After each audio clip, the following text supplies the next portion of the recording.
Hello friends, family and strangers on the internet. If you've got an old t-shirt with a design on it that you absolutely love, but for one reason or another it doesn't fit anymore, and you really don't want to throw it away, I'll show you how to make it into a cushion. The first thing that I'm doing is just making a line with tailor's chalk, just where I want the top of my cushion to be. If you don't have tailor's chalk, you could always just use a pen. Then just snip off the top section since we'll no longer be needing that part. For some reason, the back of this t-shirt is longer than the front of this t-shirt, so I'm just lining this up, cutting it off just so my cushion is even all over. Then just pop some pins into both sides of the material to keep it together whilst you sew it shut. I'm using a sewing machine, but you could do this by hand. I just don't have the patience or skill to sit there and sew it by hand.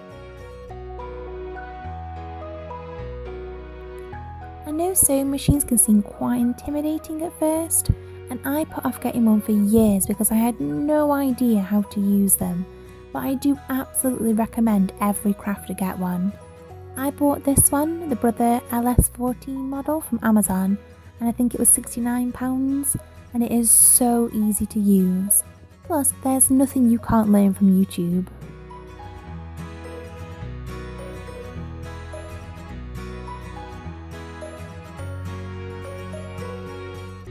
Once you're ready, pop your pins in to secure the fabric and to stop it from shifting as you sew. Then sew ahead. Get it? Go ahead, sew. Never mind. Make sure to leave a hole at the end about the size of your fist or a little bit more if your material isn't very stretchy, and then just have a look at your work.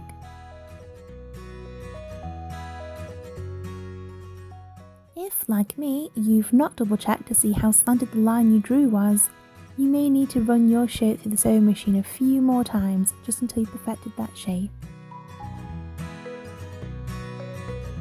It really is worth doing this and not just ignoring it if you're not happy with the shape. If you carry on, at the end it'll be lopsided and you won't be happy with it. You'll always know it's lopsided even if no one else ever notices it. So I just recommend perfecting until you're happy, but just be aware that the more you perfect it, the smaller your cushion is going to be, and also more of the design will be eaten away.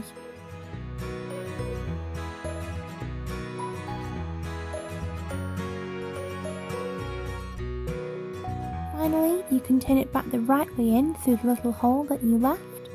You'll be surprised how much material you can work through a small hole, so don't worry if it looks like a tight squeeze at first. Just make sure you dig your fingers in and really push out those corners, else your pillow will lose all of its shape. When you are stuffing your cushion, there are a couple of things to note. Don't ball up the inside into tiny little knotted fists because they will feel really lumpy inside the pillow.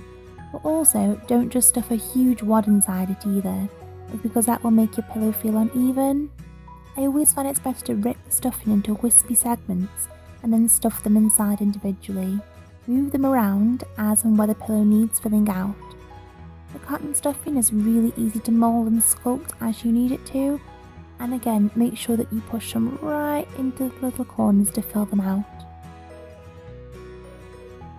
Oh, and don't be stingy with your stuffing either, because there is nothing sadder than a whoppy understuffed cushion. Just keep working it and reshaping it until it's starting to reach a shape that you're happy with. Once you're all done with that, take some cotton the same colour as your cushion to sew it shut. I'm sure there are better and more hidden ways to do this, but this is just how I do mine. Feel free to be more creative and also maybe share some tips in the comments below. I take my cotton and I thread it through and knot the two ends together at the bottom, so you've got a double thick thread. Then just pinch the two pieces of fabric together, making sure to point them inwards so that the material doesn't pucker outwards. The material will give and show you how much to push it in. It'll just want to follow the same pattern as the rest of the stitching up to here.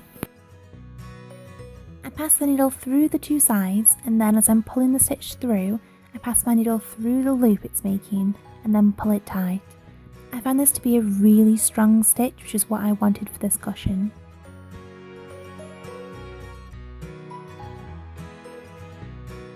Then it's time to just stuff that last little bit of stuffing in to make sure that this corner is also nice and full.